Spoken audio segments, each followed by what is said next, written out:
for all making it back today. I see a lot of familiar faces from yesterday. So just very quickly, in terms of introduction today, my name is Eva Bentcheva. I am at the moment the 6th Goethe-Institut Fellow here at Haus der Kunst. It's a really big privilege for me personally to have this position, not only because the Goethe-Institut Fellowship at Haus der Kunst was designed in a way as an opportunity to give an outsider voice and input into the program here, but it's also a long-standing initiative between Okwi and Wezor and the Goethe-Institut as a way of thinking of modern and contemporary art not only as something that is to be shown, but something through which we can unravel its discourse and its history. So this two-day conference, in a way, is very much a part of that legacy of thinking about contemporary art. It's come about as a long-standing conversation between myself and my colleague Annie Jael Kwan, who is here with us today. It's been an initiative in which we've tried to think not only about how Southeast Asia can be communicated on a transnational level, but also how its histories can be interwoven with the discourse around performance art. So when I say performance art here, actually, that's a very, I think, narrowing and limiting term. What we've chosen to work with instead for the symposium here is the notion of performativity. Performativity here being something which moves beyond the visual arts and also brings into the conversation theater, film, dance, and music. So over the course of these 2 days, we have a wonderful array of papers from a range of international speakers, which talk and give examples of works produced in Vietnam, Myanmar, the Philippines, Singapore, Cambodia, Indonesia, and Thailand, amongst others. They point most significantly to pathways of exchange and interlocution which are not definitive and are very much still in the making. And that incompleteness, that possibility at the moment to think through multiple discussions is something that has been really important here. We had 2 excellent panels yesterday. The first panel, Aesthetics and Politics of Publicness, thought about the diverse ways in which performativity surfaces within the public realm. We opened by a talk by Pamela Corey on the intersection between performativity and photography in Cambodia, thinking about ways in which staged photography, in a way, also speaks to long-standing traditions of representation within Cambodian artistic training. Following this was a presentation by Natalie Johnston, which considered the relationship between theater and puppetry and how these reverberate with, but sometimes also don't, in the context of contemporary protest action in Myanmar. And wrapping up the panel was a fascinating presentation by Eileen Legaspi Ramirez from the University of the Philippines, which really probed into the ethical implications of staging performance-like actions using non-artistic communities as well within the public realm in the Philippines. The second panel then, expanding into medial histories, took on a much more historical perspective. It considered the historical parallels, but also, I think, the differences between early intermedial actions in the Philippines and Indonesia. The opening paper by Mele Yamomo talked about the experimental compositions of the Philippine ethnomusicologist and composer Jose Maceda, whose work holds a very interesting position between avant-garde music in the 1970s, conceptual art, but also state-backed cultural programs in the Philippines in the 1970s. So this is a work which really, it brings in a conversation between what is sanctioned by the state and what is considered then avant-garde. This was then brought into conversation with a presentation by Thomas Berghaus, which considered the history really of performative gestures in Indonesia from the 1970s and the 1980s, followed by a presentation by Amanda Rath on thinking about performance and performance art as a collective and collaborative and, most importantly, intermedial action in the 1990s. Today, we're going to have 2 more really interesting panels. The first one, starting in the afternoon at 2 o'clock, is entitled Contesting and Constructing Identities, which challenges this idea that performance art is a simple representation of identity. The panel, which concludes the symposium, Archiving Performativity, then thinks about the relationship between performance, performativity, and documents, and what the actual process of archiving, whether it be an institutional archive or an autonomous individual archive, what knowledge that then brings us around the discourse of performance and performativity. And we're delighted to have with us also Ho Rayan, who will deliver the performance lecture, Conspiracy of Files, at 5 p.m. today. So please, I encourage you all to stay on with us until the very end and join in with the discussion. Once again, for making the symposium possible, I'd like to extend my sincere thanks to the entire Haus der Kunst team for their openness also to broaching this topic, and of course to the Goethe-Institut, to whom I'm personally very much indebted. Another big thank you also goes to my co-collaborator and co-conspirator Annie Jael Kwan, without whose input in really thinking about these concepts, this would not have been possible. So to kick us off today, though, I want to welcome to the stage our second keynote speaker for the symposium, May Adadol Ingawanij. May Adadol Ingawanij is a reader in visual culture at the University of Westminster in London, where she co-directs the Center for Research and Education in the Arts and Media. She's currently writing a book titled Contemporary Art and Animistic Cinema, Medium in Southeast Asia, with support from a British Academy Mid-Career Fellowship grant. And her recent curatorial projects include Animistic Apparatus, which is an ongoing project between the UK and Thailand, is that correct, May? Lav Dia's Journeys, which was an amazing curated cinematic program of the films of Filipino filmmaker Lav Diaz in London in 2017. On Attachments and Unknown in Phnom Penh in 2017, and Comparing Experimental Cinemas, which took place in Bangalore in 2014. May's paper today is entitled Animistic Medium, Genealogy of Performativity and Southeast Asian Contemporary Art, followed by a discussion afterwards with Dr. Roger Nelson from the National Gallery of Singapore. So, May, it's a privilege to have you here. I hand over to you.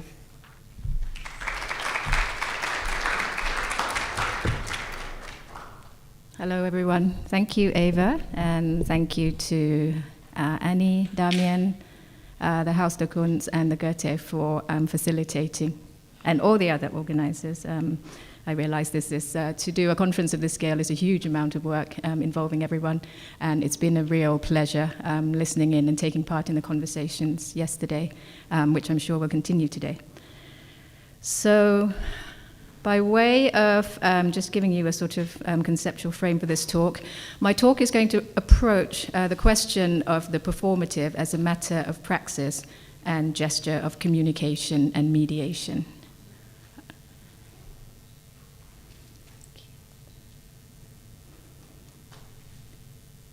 It's morning, but the room is dark enough, so let's try this. Let's start with a ghost story. Danaran Sangtong's novella, Mao Pi, tells a story of a man's experience of living with the movies. The narrator of this novella addresses his tale to Mr. Most Handsome Writer and counsels the latter to be his listener by reading his tale out loud. He notices that his would-be listener has come to him bearing a neatly framed old Thai movie poster. "What?" says the narrator. "You'll give me the poster if I tell a ghost story." He agrees to tell his tale with the caveat that even if it doesn't manage to scare his listener, he will get the offering of the framed poster anyway. Mao Pi is a ghost story of sorts, a portrait of an entangled ecology, and I think we can take it as a myth of an animistic medium. The narrator recounts a disorientating journey that he'd made in his youth, back when itinerant film projectionists would turn up to rural Suphanburi to show movies featuring Thai stars of the Cold War decade as part of the nocturnal rituals and festivities accompanying the funerals and ordinations of members of powerful local clans. It's a tale set in the past, back in the days of 16mm Thai movies with live version sounds, yet the strong desirability of the framed movie poster, the condition of possibility of the telling of the tale, creates an untimely ambient. In Mao Pi, the offering of this transactional object makes the past strangely present and the story an entanglement of times. That evening, the narrator says he had hiked from his hut to the temple to catch the movies being projected outdoors at the temple ground as part of a funeral. From his hut, it took 5 hours to reach the site, and this route takes him through a forest feared by locals for its potency. Large trees grew thick and tall in this forest. There had once been a temple in that forest, he says, which has now been left in ruins. One time, he says, a wandering monk had appeared in the village and had spent a season meditating in that forest, and upon leaving, he had told the villagers to leave this piece of land alone and never to try to cultivate or clear it. Our narrator spends most of the night in front of the movie screen.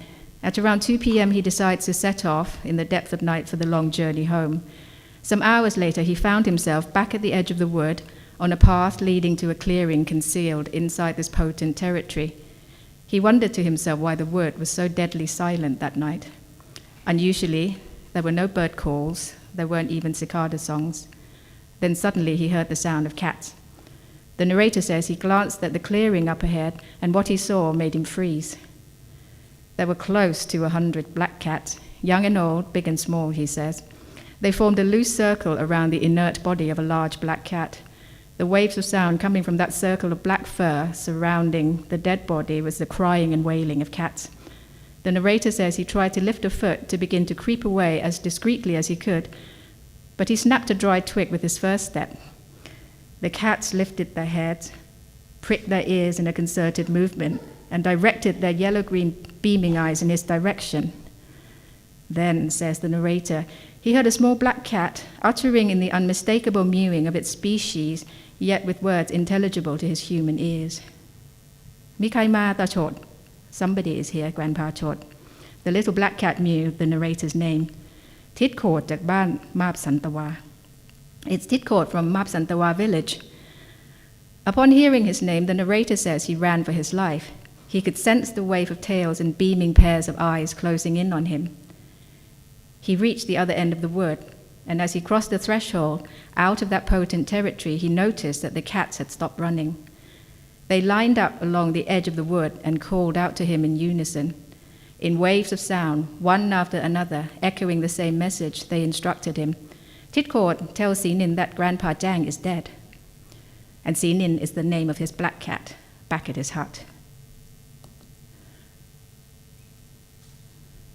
What if we take Maupi to be a mythic telling of the tale of the ontology of animistic medium? In the related histories of the disciplines of film and media, asking questions about medium ontology has usually entailed mobilizing myths and motifs, most often from Christian and Greek philosophies, and from images emblematic of the early 20th century of modernity in the urban West. So we have the figure of the shroud, the basis on which you conceptualize notions like the index and the trace. We have the cave, questions of projection, images projecting onto the wall of the cave. We have the spectators fleeing the screen at the sight of the onrushing train. And in communications theory, we have messenger gods such as Iris and Hermes as the myth and the figures with which to theorize what is communications. So what if we now add the novella Maupi to this list? We would then be thinking about the essential dimensions, the dispositions, and the potentiality of the cinematic or the audiovisual medium with the objects, the elements, the figures and beings that Dan Aran has gathered, and with the web of spaces and times that his tale has spun. So what do we have? There is the outdoors, there is the immensity of darkness, there is the long night. There is a multiplicity of times in an expanded sense, the duration and temporal escapism, not just of one, but 2 and 3 and 4 and more movies being projected in succession in this long night. Not just the time of time traveling in front of the screen, but the time of the journey on foot, a kind of nocturnal pilgrimage. The pilgrimage produces an expanded topography of cinematic space, not just the space represented by each film, not the space in front of and around the outdoor movie screen, but an entanglement and superimposition of sovereign spaces. The temple is the site of prayers, festivities, and commercial transaction. The forest is the territory of a Buddhist temple once, but also the territory of an opaque but potent spirit, and the territory of an assembly of cats. The cats themselves in this novel, it's unclear. Is this an assembly of cats or another kind of being? The event is a funeral ritual and a festive performance. The performance itself is a show that's somewhere between a movie projection show and a live sound show.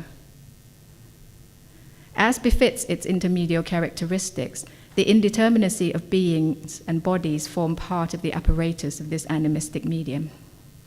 So we can ask questions such as, in the ontology myth as fictionalized by Mao P, is cinema a projection of moving images on the screen, or an ecology of relations, entanglements, and communications across beings and amongst multiple worlds? Was the movie show, as a kind of ritual performance, addressed to human spectators, to the departed, or to the undead presence of spirits and other spectral beings? Is the human attendant of the movie ritual a spectator or a part of the apparatus of transmission? The lively human body as a part of the techniques of transmission of this medium of communications and exchange amongst beings.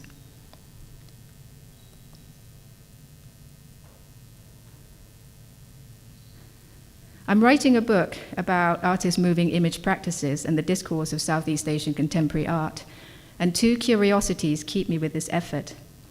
The first is that moving image practices of artists in Southeast Asia, the predominant form of regional contemporary art practices, has a strong tendency of historical engagement, and we've heard about this yesterday from Nora's keynote and others. Artist moving image in Southeast Asia is becoming a form of audio-visual historiographic practice. This is both a tendency of practice and a key term of discursive formation. The articulation of the category of Southeast Asian contemporary art draws on, highlights, and values historically engaged artworks and artistic practices. My question is this: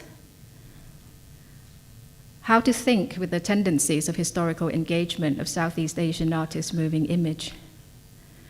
What concepts, ideas, and terms do we have, and what would we need to think generatively with historical engagement as a labor of practice and as performative and formal tendencies? It seems particularly important to ask this question and to get creative with making concepts for the task, because it seems to me that there is currently some friction between the terms of appreciation and description of historically engaged works and the tendencies of forms and processes that the artists are producing. The processes and acts of historical engagement of their practices are resulting in forms that tend to be opaque, spectral, durational, and dispersive. Yet the language of valorization tend to revolve around the logic and the rhetoric of the artist as one who embodies and endows visibility and voice, and one who holds alternative space. Such a nice occasion to return to this installation at the Haus de Kunst a decade ago now. So this is Apichatpong Wiraseta Kunst, the Primitive Project, which I think is a great example to think through these questions with. The project's starting point is an invisible episode of Cold War history in a borderland village in Southeast Asia. So it's the border linking and separating Northeast Thailand and Laos. This peripheral detail in the geopolitical history of the Cold War concerns the multiplying and suppression of communist ideas and figures in this borderland village called Nabur, which was the site of the first round of battle fires between communist insurgents and the Thai military. In this past decade, Apichatpong's multi-sited and multi-platform project has been pretty effective in circulating in global contemporary art and film circuits such names and phrases as Nabur Village, Isan, Northeast Thailand, Communist Party of Thailand, Communist Insurgency in Cold War Thailand. Yet what's interesting to me is that the process and form of the project itself steers well clear of producing an alternative narrative of people's historical experiences in the region during the communist suppression. Amongst its many elements and possibilities, the Primitive Project comprises a participatory process of making friends and making a sculpture with the young male inhabitants of this village of the first battle. The project produces images of ontologically indeterminate beings. We have a ghost monkey. We have a man who disappears in a jungle and becomes a monkey, and it's quite unclear whether he dies or he transitions. We have a princess who mates with a fish.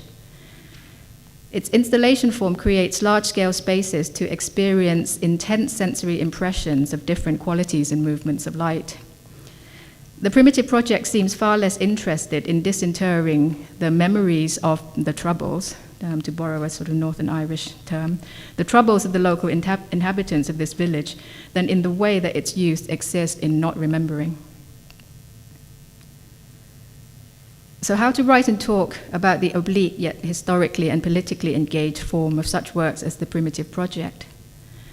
What key terms, languages, and discourses do we have? Which of these are generative, and which tells us less about the works, and perhaps more about the tropes and conventions of appreciation and criticism that have sedimented over time, or have surfaced as currency accruing term within global contemporary art circuits and infrastructures, and that are just perhaps a little bit too readily and easily available for repetition?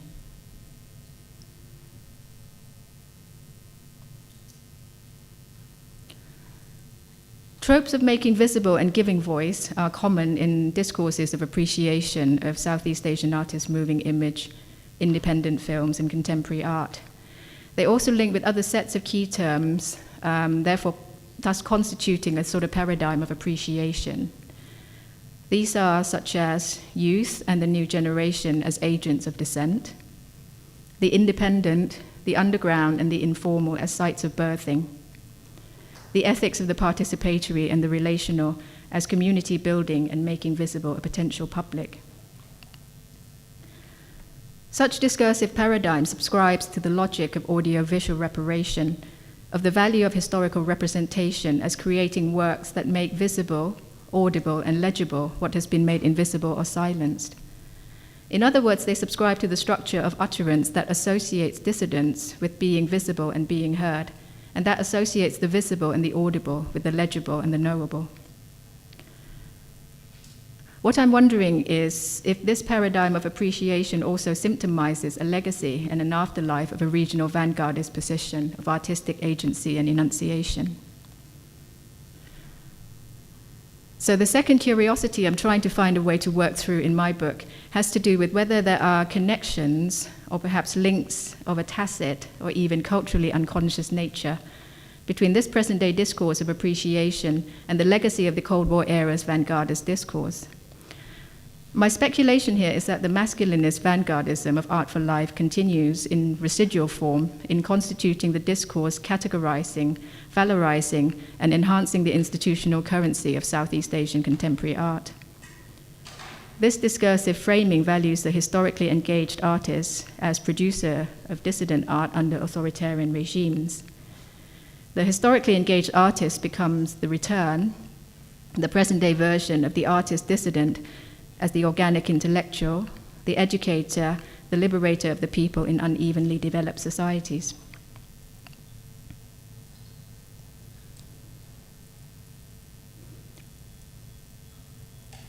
I think one of the key tasks of the related disciplines of art history, film, and cultural studies in Southeast Asia at this moment is to think through the overlaps and differences between the Cold War and the contemporary modalities of engaged art in Southeast Asia. In methodological terms, one way to do this would be to theorize each as praxis of mediation, communications, and utterance. And my speculation here is that the difference between the two modalities concerns their differing modes of performativity, of enunciation. Cold War vanguardism seems to imply a sender-receiver or a broadcast model of communication, this model of the artist as educator and liberator, the artist as the bearer and the disseminator of revolutionary, progressive, or developmental messages. So what about the model of performativity of enunciation amongst contemporary practices? How do we tackle this? My experiment in thinking about this question is to create, to fictionalize, if you like, another genealogical line or a figure of thought, juxtaposing artist moving image praxis with a historical model of itinerant film projection, so projection performance as ritual. My proposition here is that there is an affinity between ritualistic film projection and Southeast Asian artists' moving image as modalities of enunciation. They resonate as praxis of communications and mediation that are animistic. Shifting to conceptualizing Southeast Asian artists' moving image as emblematic of animistic medium gives us another conceptual route and another set of figures, myths, and images which we're to think about and talk about how artworks and artistic practices address. We might call this proposed concept an ecological model of communications and mediation, when the term ecology is understood as that which signals webs of entangled times, spaces, matters, beings, objects, creating certain dispositions, potentials, and modes of existence, experience, and actions. Situating artistic agency and the speaking position of the artist as part of an ecological model of mediation gives a scope to conceptualize the mode of addressing, enunciating, and utterance of works and practices as that which isn't like broadcasting, isn't dialogic, isn't even necessarily elusive or allegorical, so some other common sets of terms used to describe artistic expression under censorship. The artistic model of enunciation is one that concerns an asymmetric, ritualistic, and improvisatory dynamic of address. Here, expressive agency is the performativity of powerless beings, as precarious and peripheral node within a complex entangled ecology, addressing vastly more powerful sovereign forces. It's a model of communication and utterance whose emblematic scene would be rituals of offering, whereby precarious humans act on our wish for the continuation and possibly the enrichment of existence by addressing the opacity and unknowability of forces and beings whose power and scale far exceed our limited capacities for perceiving, for knowing, for acting. In this case, the indeterminacy and risk of communication isn't about the likelihood that the messenger will distort the message or that the receiver will misunderstand. The performativity and potentiality of enunciation in this case is intertwined with the risk, the indeterminacy, and wildness of rituals, practices, and acts of addressing the sovereign, the opaque, and the unknowable. I'll not have time in this talk to go into my recent adventure of reading my way around Southeast Asian anthropology as a way to try to come up with references and ideas about conceptualizing animism as this model of communication. So I will just give a quick nod to an important emerging area of conversation between Southeast Asian anthropological theory and what's been termed new animism. An important publication in this context is a recent edited book called Animism in Southeast Asia, co-edited by two anthropologists, Guido Sprenger and Carl Arnhem. Whereas the resurgence of theoretical and post-humanist philosophical interest in animism tends to focus on the liveliness of objects, this book is interesting because it proposes a theory of animism as asymmetric communicative praxis that constitutes a condition of possibility of existence, agency, and relations. Within contemporary art and curatorial discourse, animism has been influentially reframed as a method of looking at the epistemic violence of colonization through the logic of boundary making, creation of self-other distinctions, modern versus primitive, the West versus the rest. The conversation between Southeast Asian anthropology and new animism gives me another epistemological route for theorizing Southeast Asian artists' moving image practices, and one that's rich to me because it's attentive to the dynamic of address rather than the animation or liveliness of things on screen, and one that's more interested in how such practices imagine potentialities of existence in the aftermath of colonial and national revolutionary destruction, a little bit more so than how artworks make perceptible the legacy of colonial epistemic violence. So in the rest of this talk, I'll now show some slides of works that exemplify different aspects of the formal and performative tendencies of animistic medium, and keywords that give us a thread, linking them to each other and to this historical model of itinerant film projection addressed to spirits are the following. The works that I show you are artist moving image works that dwell in indeterminacy. They create figures of the ontologically indeterminate. They improvise rituals of address and transmission, whereby the speaker is the powerless and the addressee opaque. They create dispersive, germinative, self-multiplying forms as a kind of affirmation of existence, affirmation of the potentiality of life, often doing so by playing with scales, with drastic shifts in scale, and often as part of the process of grappling with the unknowable.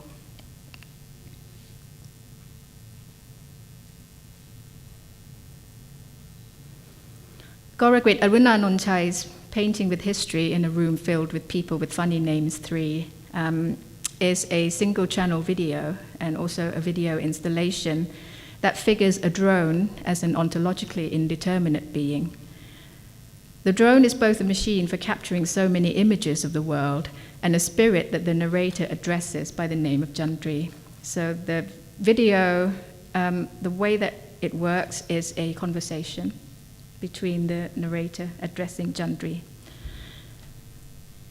Another video that's sometimes shown in cinema screening programs with Goragwit is Stephanie Komilang's Come to Me Paradise. And I think these two works provide really interesting contrasts and comparisons.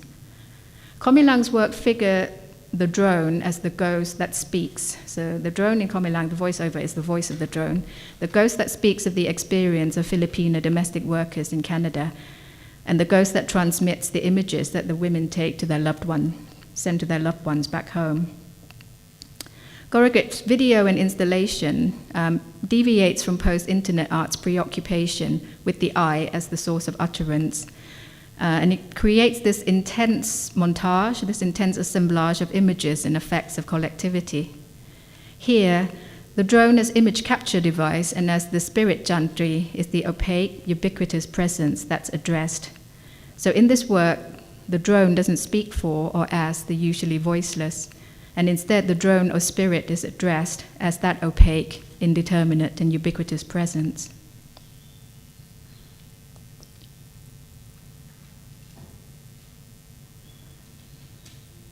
The Propeller Group's video, The Living Need Light, The Dead Need Music, draws on two funeral traditions to fictionalize a performance of a ritual of transition.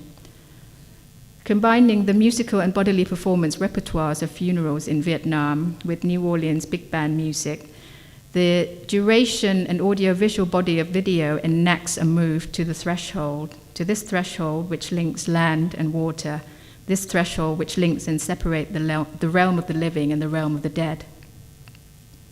The video echoes the ritual form of funerals in this sense as the creation of the duration and the sensorial repertoire of passaging into another state.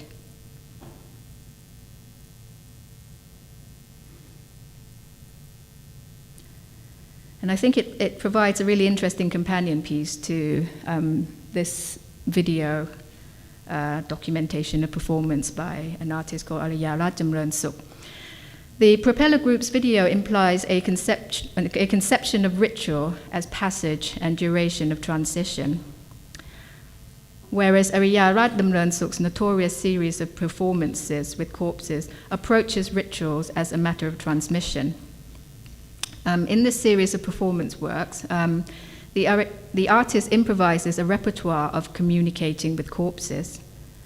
This video, The Class, enacts a scenario where the artist assumes the position of the teacher and performs a kind of dialogic lecture teaching the dead about death. The improvised ritual plays out as a ritual of weird transmission. The speaker mimics a repertoire of pedagogical utterance, of passing on knowledge, and in that mimicry robs the logic of utterance of its pretense of authority and instrumental efficacy. At the same time, in the process of being addressed, the inert bodies become dead, but somehow not quite that dead. So in this sense, it's sort of, the video is a kind of performance of making transmission weird. The video itself forms part of a larger process and duration of artistic conduct in which the artist uses her living body, her extreme femininity of ways, her consciousness to try to address the dead and to be the site of receptivity, or the node of transmission, of this indeterminate effects of the endeavor of addressing and relating to the radically ontologically other. So from this, we might generalize and say that animistic medium implies a logic of transmission where the distinction between the enunciating subject and the object of receptivity becomes tenuous, becomes indeterminate.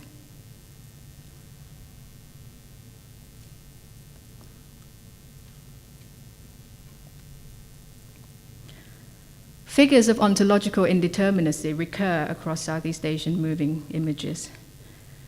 Charles Lim's video from 2011, All the Lines Flow Out, is a small part of his durational practice exploring the Singapore state's mega project of land reclamation.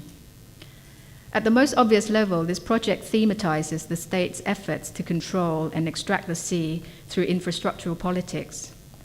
But what also interests me are the ways in which the artist portrays forces, volumes, beings, territories or peripheral sovereign entities whose movement and presence figure as elements of the indeterminate, suggesting a plurality of ecology within which land reclamation claims forceful agency, yet can't entirely erase or predict points of friction or the consequences of that indeterminacy. So in this short video, we have this figure of a man. Looks like a man, but it's an untimely figure. It's a body that references a convict from a historical footnote. It's a body that moves like a ghost or a castaway or a being landed in another planet. You don't really quite know who or what this body is.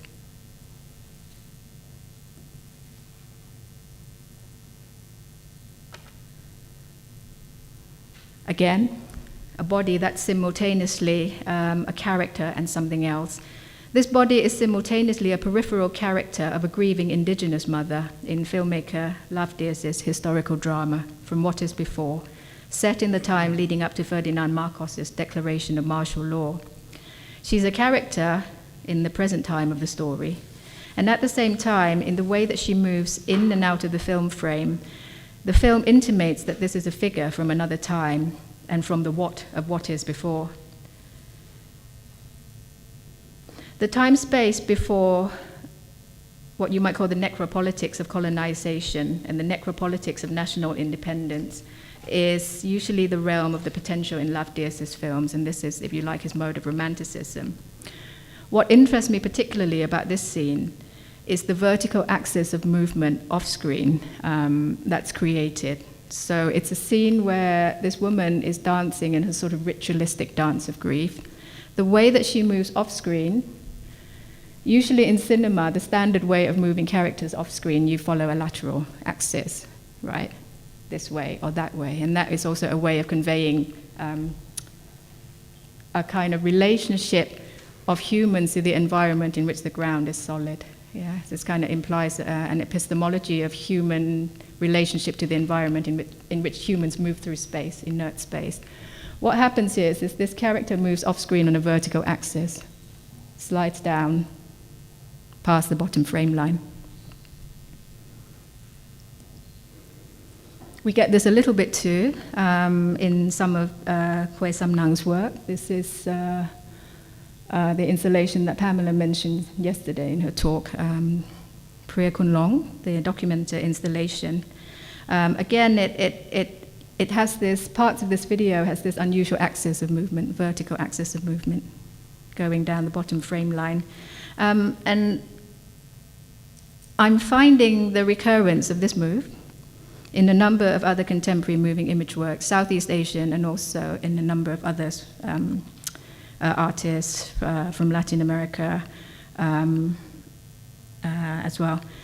The pattern of enframing here seems to be emerging as a way to portray entanglements of beings and worlds. So this figure, the right screen in Sam Nang's video installation, doesn't always move in a lateral axis in the frame. Bits and fragments of this figure moves in a kind of dance, and sometimes doing so this way, again, down the bottom of the frame line.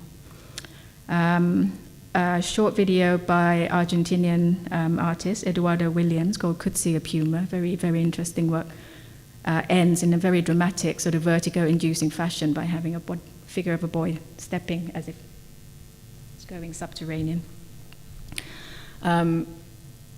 Another technique which seems to be emerging as a way to suggest this sort of world of entanglement of beings and and times and spaces is a technique of superimposition. Very strikingly, the Caribbean Indigenous Film Collective, they use this a lot.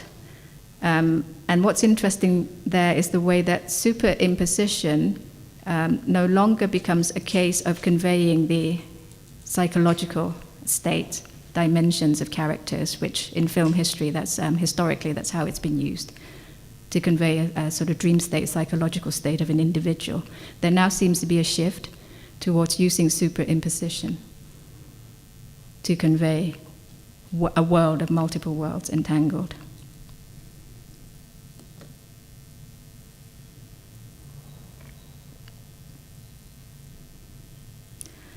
Yesterday we talked quite a lot about the relationship between the archive and performance art as forms of historiographic practice. That seems to be one way of thinking through how present-day generations of artists are working through episodes of historical destruction and trauma experienced by previous generations, so not something that they've experienced firsthand. I've come to think of this film and this book as companion pieces in the way that they exemplify an approach to this question that moves away from metaphors of ghosts and haunting. So if the work is spectral, it doesn't mean that the work features ghosts. It means that the work is spectral in the sense that it stays with indeterminacy, it stays with unknowability. Anorcha Suwishagonpong's film, By the Time It Gets Dark, and Pichaya Sutbantat's novel, Bangkok Wakes to Rain, approach the massacre of 6 October 1976 in Bangkok as that which is ultimately unknowable and exceeds the effort of representation of those who wish to address it. Yet their works aren't so much about the present-day forgetting of the massacre or the unspeakability of the massacre.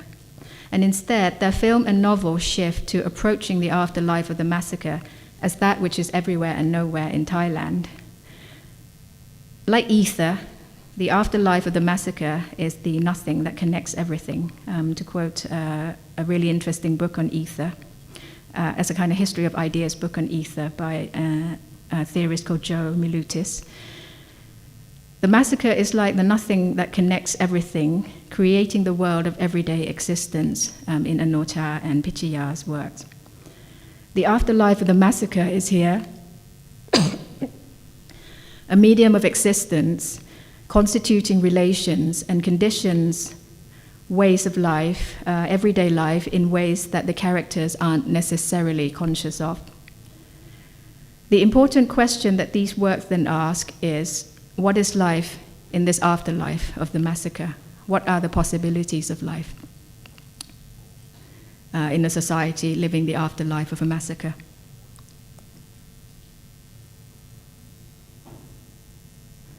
This same question applies to Lavdias's body of works. What is life in the time of the politics of the death force in post-independence and present-day Philippines?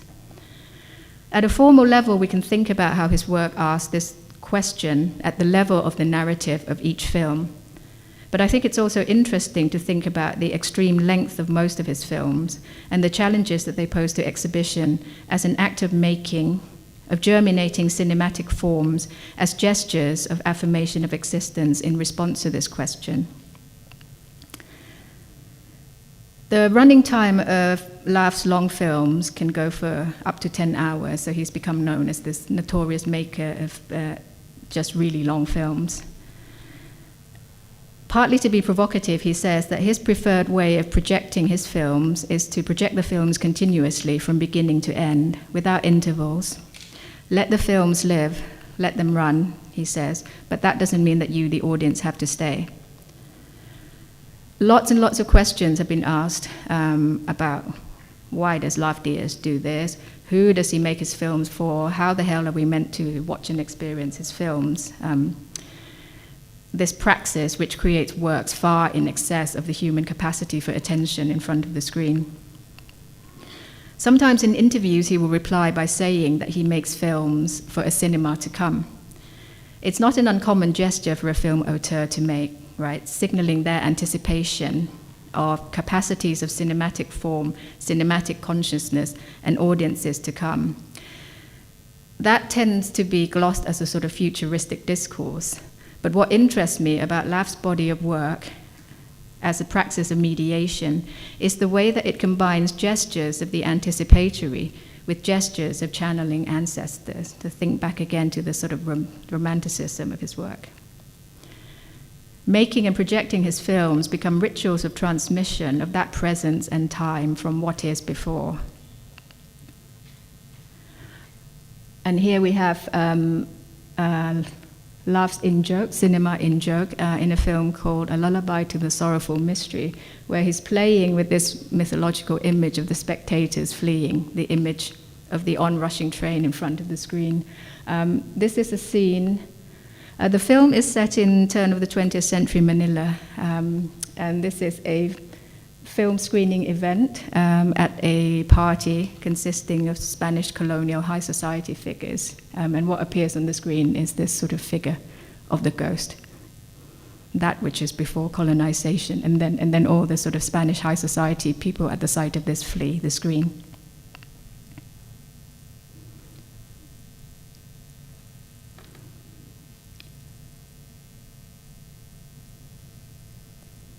I'm going to skip these couple of slides and briefly mention, this is my last slide, so my way of sort of segueing out into the conversation with Roger. Another take on the theme of unknowability and how that theme can be a process, a generative process, a process of germinating works. This is Ho Sun Yen's interactive platform, A Critical Dictionary of Southeast Asia. It's a process of a kind of anarchistic archiving, whereby Sun Yen creates, from his long years of reading around on works on Southeast Asia, an A to Z of keywords of Southeast Asia, whereby every time you watch it, you'll get a different combination, a different assemblage of words and images. So it becomes a sort of unending process, a process that's constantly mutating, modulating. So what's very interesting here is the way that Southeast Asia figures as that which is unknowable, because when you think about, and that's figured at the level of form, what is the boundary of form of this interactive platform? Where does it begin? Where does it end? Does it end? So it figures Southeast Asia as unknowable in this sense. But at the same time, it's a project that also plays out the desire to know. So the desire to know in the form of this project is not a bad thing. It's playing out of this desirability to its full and excessive extent, and in the process, creating an archive which is also so far in excess of an archive. So to me, that it's an exemplary work, which we're to think about both unknowability and what comes out artistically, the forms, germinative forms that come out of this grappling with the unknowable. Okay, that's it. Talk done. I'm inviting Roger up.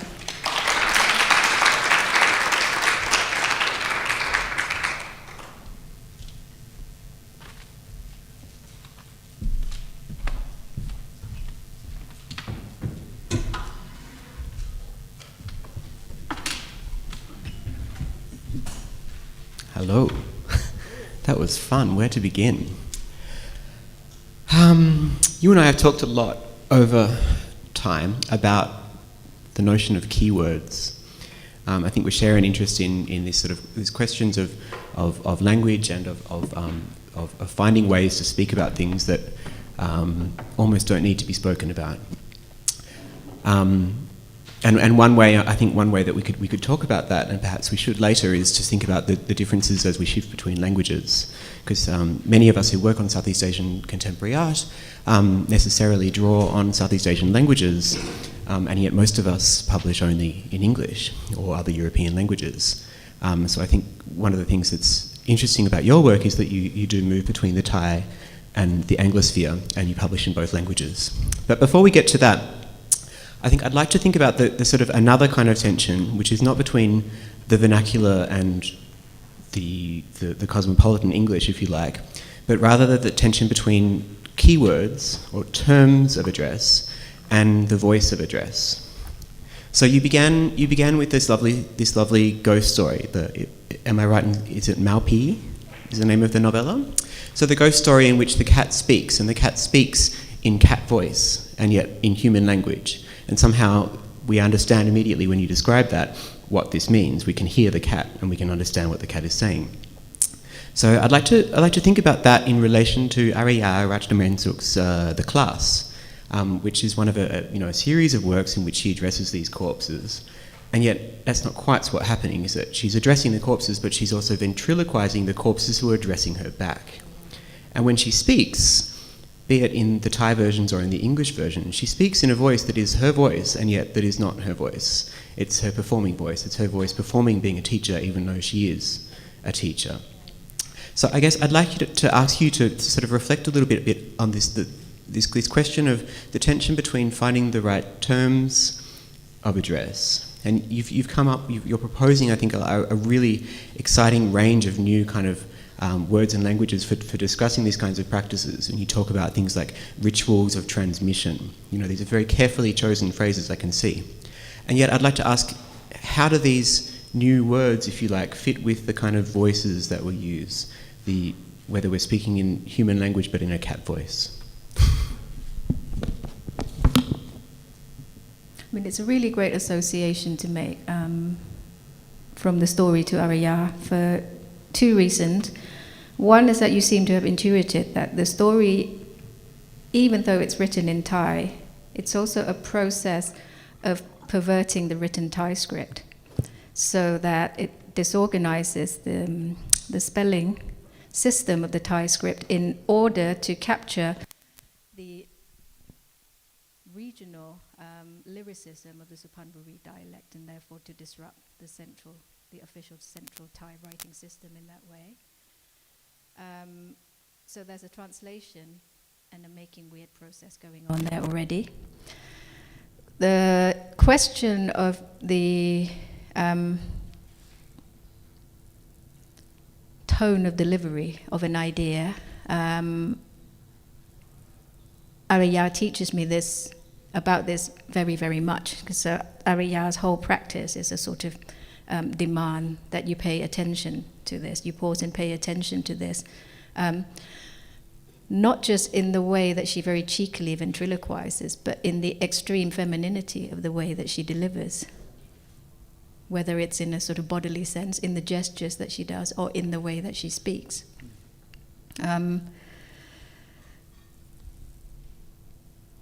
So in answer to that question, I guess I would say then it becomes an opening to talk about femininity. Performance of extreme femininity in what Arya is doing. And in order for that to be a process of dislodging cliches, or in order for that to be a process of addressing that which is extremely, which is beyond our grasp in many senses, our conceptual grasp, our capacities to not just to think but to feel about something, our capacities to rethink our existence. Yeah, I think this notion of speaking to something that's beyond our conceptual grasp is really at the core of what you're trying to think through here. And I was interested in the way you seized on quite a diverse range of practices, but ones in which history is addressed in a way that is, to use your term, opaque. The novel which we've discussed, Bangkok Wakes to Rain, which I join May in really recommending as a great read, talks about 6 October by talking about 6 October today. So it's not even trying to find a way in which to talk about history with a capital H, as Nora called it yesterday. It's talking about what's left of history today. And I think that's a recurrent sort of aspect of these otherwise quite diverse practices that you're looking at, is that they're refusing to even try to find a language to talk about the past. And yet we art historians, we up here are always trying to find a language to talk about what they're doing, to try and find a language to describe the way in which they are engaging with capital H history. And I think that tension is obviously really productive for your thinking. And I guess the question for you then is, do you feel that this is something that is present in the authorial or intent of these artists and filmmakers who you're discussing? Do you think that this is part of what they are putting into the work, that impossibility of really getting at history through anything other than its undead traces today?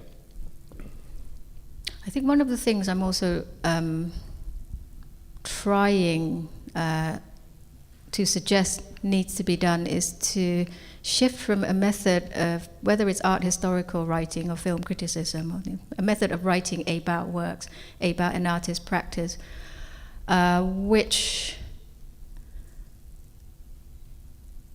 emphasizes the question of the maker's intention. What I want to try to do, and to keep open the possibility of doing, is actually to put yourself, the writer, in relation to these works by trying to think with them. So not even to think about them, to think with them. And I want whatever I write to be works that the people who make these works that teach me stuff, so these are works that teach me stuff, and so in that sense, I wouldn't presume to write about them. I wouldn't pay that much attention to writing in order to tell the world what the artist's intentions are. The intentions are in the work. There is always this level of absurdity of writing about. This I learned from studying films, right? It's actually, ultimately, it's an absurd endeavor to write about films. So then it really asks you, what are you doing when you're writing about these works? So, okay, let's try to think about what I'm doing. I'm learning from these artists, I'm learning from these works, I'm writing as a process of thinking with these works. I want whatever I create to be something that the makers of these works will find interesting to read, not to reflect back to them what their intentions are or what their works do, but as a record of a process of learning from these works, thinking with these works. I think this is what we do when we write about forms, which are that way because they don't need to be first and foremost written about. Film, to me, music, the height of absurdity to write about music, right? And then that is the starting point of learning.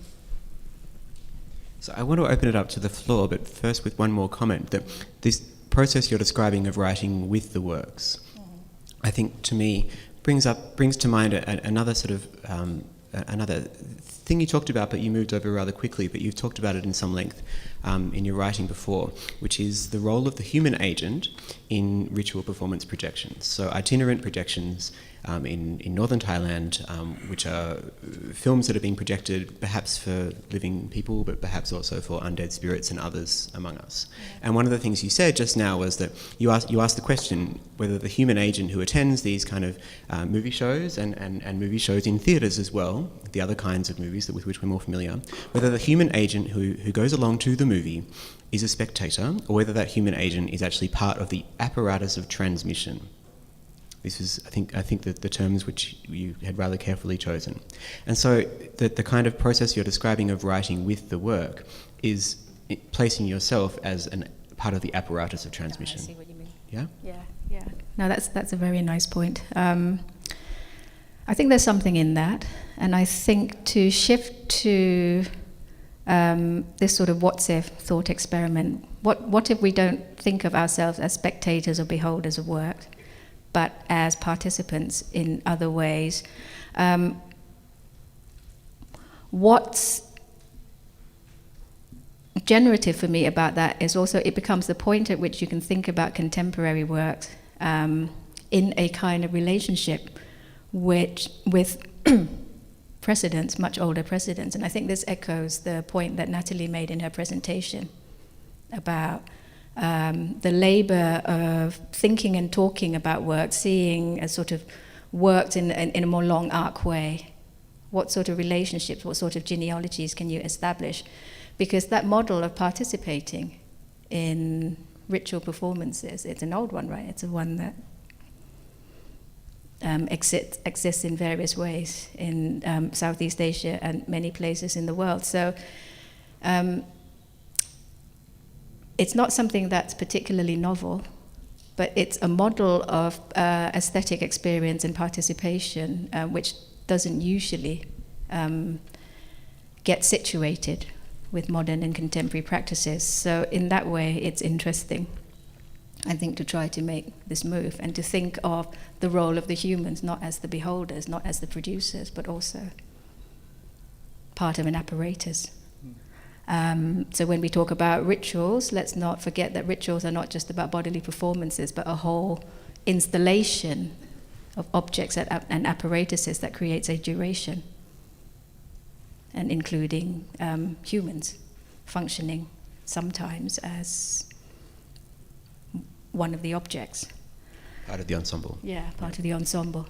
I had something came to mind when you were asking the previous question, so I think I'll try to address it because it also reminds me of this wonderful interview, now I've come to think of it, that you once did with a really interesting artist called Thada Hengsapakun.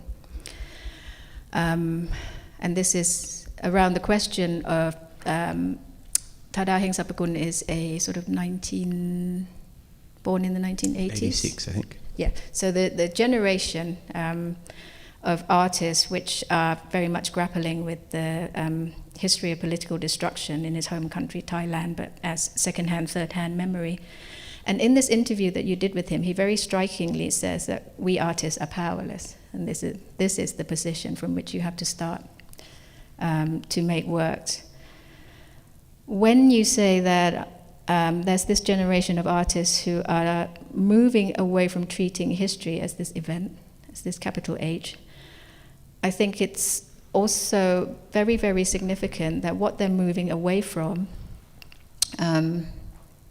in terms of a convention of visual practice, what they're moving away from is from reappropriating images